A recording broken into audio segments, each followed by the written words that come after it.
आणि आता बातमी पुण्यातनं बघूयात। पुण्यातल्या मंडई परिसरात सकाळपासूनच खरेदीसाठी प्रचंड गर्दी झाल्याचं पाहायला मिळतंय। गणपती पूजेचं साहित्य असेल किंवा बाप्पाच्या डेकोरेशनसाठी लागणारं साहित्य असेल, सगळंच घेण्यासाठी प्रचंड गर्दी पुणेकरांनी केल्याचं पाहायला मिळतंय। गणेश भक्तांनी गर्दी केल्याचं पाहायला मिळतंय। बाजारातील काय दृश्य आहेत, सध्या काय परिस्थिती आहे, गणेश भक्तांमधला उत्साह दाखवतायत आमचे प्रतिनिधी अक्षय बडवे।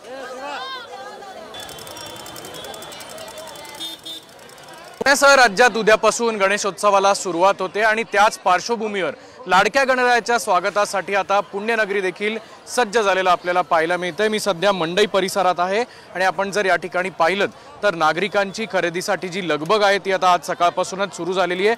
उद्या सकाळी खरं तर लाडक्या गणरायाचं आगमन होणार आहे आणि त्याच निमित्ताने पुणेकर नागरिक जे आहेत ते पूजेचं साहित्य घेण्यासाठी किंवा बाप्पाच्या स्वागतासाठी लागणाऱ्या देखाव्यासाठी आता बाहेर पडलेले आपल्याला पाहायला मिळत आहेत। मंडई परिसरात नेहमीच पुणेकर खरं तर गर्दी करत असतात, ज्या ठिकाणी फळांपासून फुलांपर्यंत सगळंच साहित्य या ठिकाणी मिळत असतं। त्यामुळे सकाळपासूनच पुण्यात काहीशी गर्दी जी आहे ती आपल्याला मंडई परिसरात पाहायला मिळते। कॅमेरामन सुमित भोसलेसह अक्षय बडवे, साम टीव्ही न्यूज, पुणे।